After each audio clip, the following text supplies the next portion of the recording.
questions for Jaylen?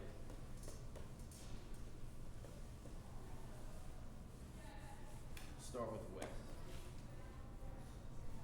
Jim, I know y'all are looking forward now, but, I guess going back and looking helps you, gives you a place to start. When you went back and looked at last season, both for you and for the secondary in general, what were the things, what'd you think overall of the performance, and what things did you really want to see get better for the next season? Yeah, just some of the things I like to see us improve on as a secondary is creating more turnovers, being more physical, just playing tighter coverage, just all around being playmakers. It's a lot of experience in the back end we have, a lot of guys who can play, a lot of playmakers, so we just got to relax and play. Jake? Now that you and Trayvon, what's your relationship like, and how have you helped each other, I guess, grow in a leadership aspect without Theo and Alante back there? Right. Mentioning Theo and Alante, those guys played a big role in our secondary last year, and just listening to what they were preaching and telling us, it helped me and Trey out a lot. I would like to believe that I'm more vocal. Trey's more action led, and I feel like that our dynamic complements each other very well. So, we've taken on the leadership role and managing the back end, and we'll take great pride in that.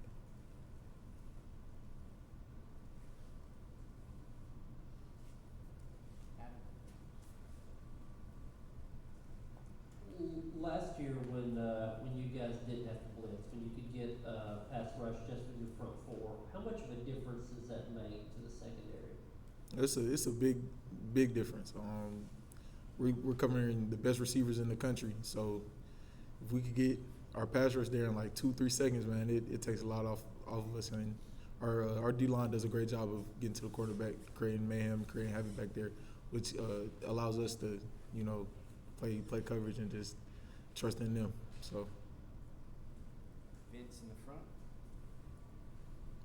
Jaylen, you talked about leadership. From when the bowl game ended to when you guys showed up for spring practice, what did you guys work on, either as a room or as a team, to try to get better and become a better football team? Right. It started with just looking at yourself, talking to yourself, and making a decision on what do you like, what do you want to accomplish, what do you want to be, and it's just going about that goal you set each and every day, and like not taking any steps back. So I feel like that's a main point we focused on as a team, and myself individually is just looking myself in the mirror and always getting better than the day before. Eric? And then Wes. What are some of those goals for you specifically this spring? What are you trying to accomplish over 15 practices, and then of course in the winter?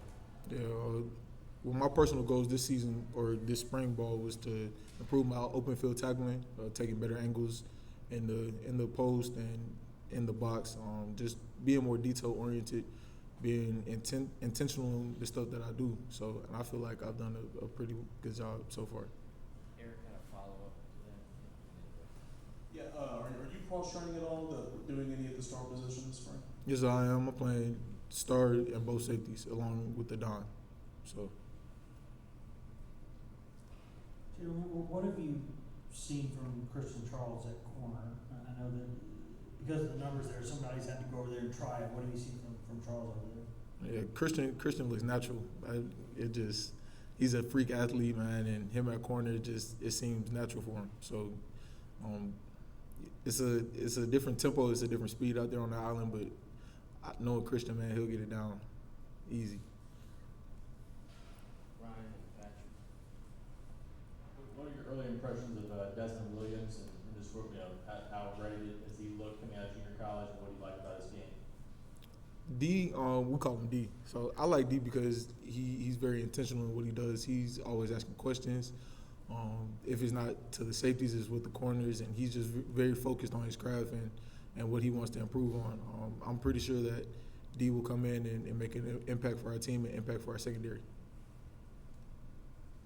Jaylen, you talked a little bit about leadership. Coach Heupel has been something you guys have done this offseason, is having some young guys sort of shadow some of the veterans, and maybe even talk to the whole team during meetings. What's that been like to hear from some of these guys that just got here, and kind of how do you view those guys that step into that situation? Yeah, I feel like it's very neat, just having the ability to pour into those guys and basically bring them along. You know, try to get them to the level of a fourth-year senior or a fifth-year senior. Just vibing out with those guys and building relationships, man. Because at the end of the day, once all of us older guys are gone, we're passing down, you know, our tradition and our standards to them. So we want them to uphold and just, you know, feed into the program. You were a young guy, you played a lot as a freshman, is that challenging for a freshman to come in and like talk to the whole team and have a voice before you even really play? Yeah, I mean, it's a little challenging, you know, it's uncomfortable, but in order to grow, you have to be uncomfortable. So those are some of the things that we focused on this offseason, just striving in uncomfortable situations, and I feel like that'll pay off for us in the fall. Just had pro day, Monte was there. How much of a motivation is it to see those guys so close to the dream of the NFL, which I'm sure you have as well? Yeah, like I mentioned, when I first got here, you know, Theo, Alante, Nigel, Trey, those were some of the guys I leaned on. And seeing those guys put in the work day in and day out, on and off the field, in the meeting room, just constantly just going at it, seeing them achieve their dreams, man, and stuff we've talked about forever, you know, it means a lot. And I'm proud of those guys, and I know they'll do great. Anything else? We'll finish with Eric. I know it's a next man up mentality. There's a lot of guys in the defensive backfield that are not practicing right now, but overall, kind of what's your feel for the group you have returning, a lot of guys who have played a lot of snaps? Yeah, like I said, our secondary is very experienced. We're a tight-knit group. We trust in each other a lot. So whoever's out there, they'll be ready to go. If they're taking reps, we have trust in them, we have faith in them, and we're going to ride with them. Thanks, Jaylen. Thank y'all. Thanks,